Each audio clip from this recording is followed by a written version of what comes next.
गुरुर्ब्रह्मा गुरुर्विष्णू गुरुर्देव महेश्वरा गुरु साक्षात परब्रह्म तस्मै श्री गुरवे नमहा. पितृपक्षातील आणखीन एक नारायण नागबली विधी असतो. त्याचीही माहिती आज बघूया ध्यानात. मग करूया ध्यान. ताठ बसा, पाठ मान खांदे सैल करा. हाताची ध्यान मुद्रा करा. हात मांडीवर ठेवा. डोळे अलगद मिटा. मोठा श्वास घ्या. सावकाश सोडा. मन शांत करा. एखाद्या दाम्पत्याला अपत्य होत नसेल तर त्या दाम्पत्याला दुर्दैवी मानलं जातं. प्रत्येक दाम्पत्याची एक इच्छा असते की त्यांचं एक तरी मूल वा अपत्य असावं.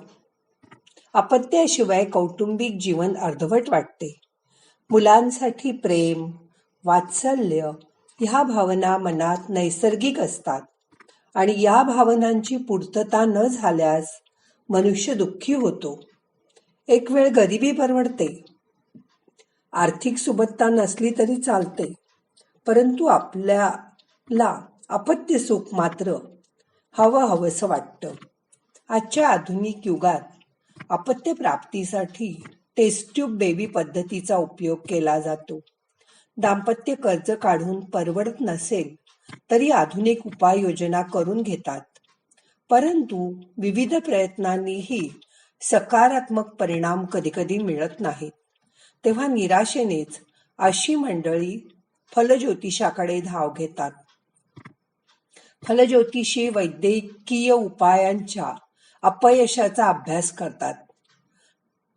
त्या जोडप्याचे वैवाहिक विषयी जीवनात दोष नसतील तरच फलज्योतिषी त्यांच्या प्रश्नाची उत्तरं देऊ शकतात. कारण रोग असला तर त्याचा उपायही सापडतोच. हा नियम लक्षात घेऊन आमच्या पूर्वजांनी ज्योतिषशास्त्रात उपाय नमूद केले आहेत. त्यामुळे अपत्यहीनांच्या समस्या सुटू शकतात. प्रथम फलज्योतिषी पती पत्नीच्या जन्मकुंडल्यांचा सखोल अभ्यास करतात. त्यांना अपत्य प्राप्तीची संभावना आहे की नाही, नंतर अपत्य प्राप्ती का होत नाही याचं नेमकं कारण शोधून काढण्याचा ते प्रयत्न करतात. त्या कारणांमध्ये काही पुढील महत्वाची कारणं असतात. पूर्वजन्मीचा शाप, पिशाच्याच्या त्रासातून मुक्ती, निर्वेश योग इत्यादी. ज्यावेळी त्यांचा पक्का निर्णय होतो त्यावेळी ते नारायण नागबली ह्या विधीची विधिवत पूजा करण्याचा सल्ला देतात. ह्यानंतर हा विधी व्यवस्थितपणे पार पाडला की अपत्य प्राप्तीची विधी पार पाडणाऱ्या दाम्पत्याला संधी मिळते असा अनुभव अनेक दाम्पत्यांना येतो. म्हणून दाम्पत्याच्या जन्मकुंडलीचे अभ्यास परीक्षण अगदी आवश्यक असते. त्यानंतर दोघांनीही वैद्यकीय तपासणी करून कुशल डॉक्टरांकडे करणं खूप आवश्यक आहे. वैद्यकीय तपासणीला नारायण नागबली हा धार्मिक विधीचाही व्यवस्थित जोड दिला तर दाम्पत्याला नक्की अपत्य प्राप्ती झाल्याशिवाय राहणार नाही. म्हणून आपल्या नशिबाला आपली प्रयत्नाची जोड मात्र नक्कीच हवी. मानवाच्या गृहस्थाश्रम संततीशिवाय सफल होत नाही. तो गृहस्थाश्रमातील सौख्याचा ठेवा कुलदीपक पुंज मानला जातो. म्हणून महाकवी भवभूतीने म्हटले आहे की अंतःकरणस्तत्त्वस्य दंपत्यायाः स्नेह संस्रवात आनंद ग्रंथी रेकीय अपत्य निर्मिती पठयते यस्य वै मृत्युकाले तू विच्छिन्ना संतती भवेत् स वसे नरके नित्य पंचग्ना करियता. ऐहिक सुख आणि परलौकिक गती या दोन्ही अपत्य लाभामुळे मिळतात. या लोकी नानाविध दुःखांनी मनुष्य पोळला जातो. ज्यावेळी शरीरातील दोष हे कारण नसता नाही, संतती प्राप्त होत नाही, अजिबात संतती नाही, पुत्र नसणे, जीवित संततीस आरोग्य नसणे, शरीरास कायम रोग पीडा असणे, योगक्षेम व्यवस्थित न चालणे, या अदृश्य कारण परंपरा असतीलच.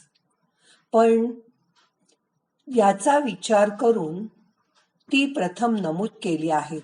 पूर्वजन्मी केलेलं विशिष्ट कृत्य, द्रव्यापहरण इत्यादी, या जन्मी केलेलं विशिष्ट कृत्य, वाममार्गी व्याभिचार अशी विशिष्ट कृत्य, पितर, आप्त व इतर संबंधित यास गती नसणे, प्रेतलोकातील पिशाच्यादिकांची पीडा असणं, नागवध करणं, दुसऱ्याचं धन लुबाडणं होय, किंवा वारसा हक्काचं धन मिळणं, दुसऱ्याचं धन घेतलं म्हणजे सर्व झालं असं नव्हे. दुसऱ्याचे धन घेतले आहे, ती व्यक्ती जर हयात नसेल, तसंच ती व्यक्ती निपुत्रिक असेल, तर त्या व्यक्तीचे श्राद्ध करणे हे आपले प्रथम कर्तव्य आहे. त्या व्यक्तीच्या श्राद्धाचा लोप होत असेल तर वरील कारणापैकी दिलेल्या पीडा उत्पन्न होऊ शकतात. या 6 कारणांनी विशेष करून अनपत्यादी दुःखे प्राप्त होतात असे त्यास आढळून आले. आता वरील कारणांचा खुलासेवार विचार करू.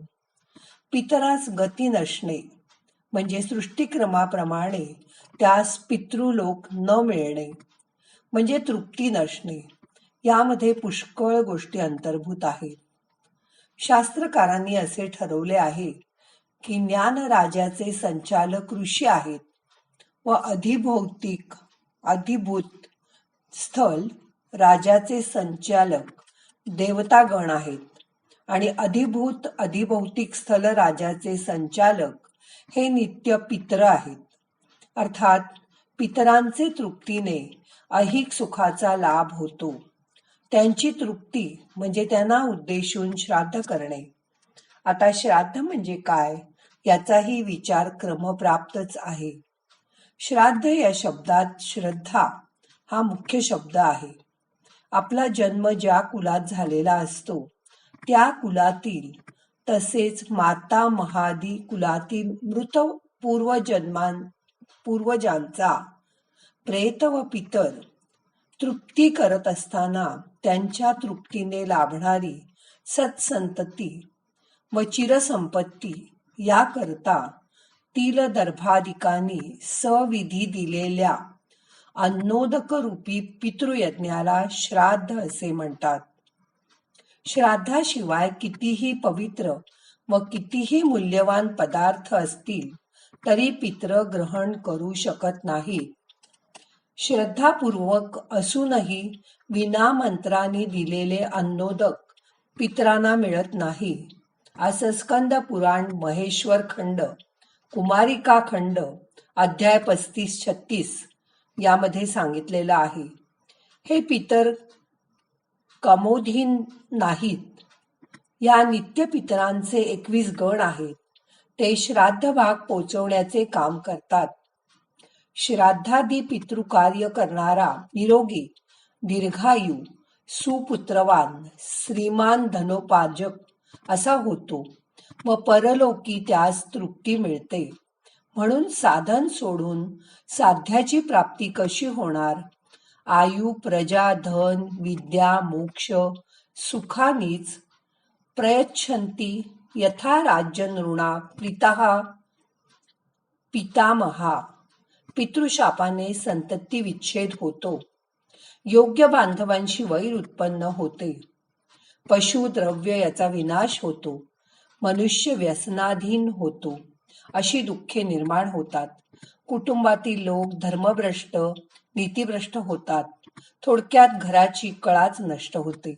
म्हणून या दुःखाच्या नाशाकरता शास्त्रकारांनी उपाययोजना केली आहे की पितरांचे उद्देशाने पवित्र स्थळी योग्य काळी सत्पात्र पाहून विधियुक्त जे अन्न आहार द्रव्यादी अतिश्रद्धेने दिलेले असते त्यालाच श्राद्ध असे म्हणतात. तोच हा नारायण नागबली विधी आहे.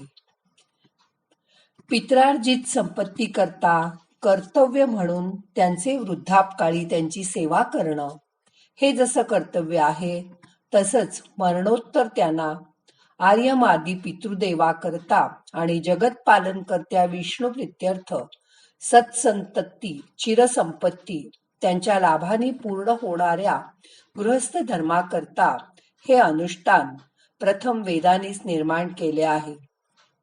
आपल्या वंशातील सर्व मृतात्म्यांना प्रेतलोकातून पितृलोक मिळावा हाच हा विधी करण्यामागचा उद्देश आहे.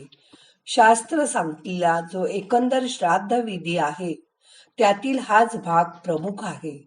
पुनाम नरकात त्रायते इति पुत्रहा, दुसऱ्याचे धन दुबाडणे, वारसा हक्काने धन मिळणे, दुसऱ्याचे धन घेतले म्हणजे सर्व झाले असे नाही. जसं दुसऱ्याचं धन घेतलं आहे ती व्यक्ती जर हयात नसेल, तसंच ती व्यक्ती निपुत्रिक असेल तर त्या व्यक्तीचे श्राद्ध करणे हे आपले प्रथम कर्तव्य आहे. त्या व्यक्तीचा श्राद्ध लोप होत असेल तर वरील कारणांपैकी दिलेल्या पीडा उत्पन्न होऊ शकतात. हे नेहमी लक्षात ठेवा.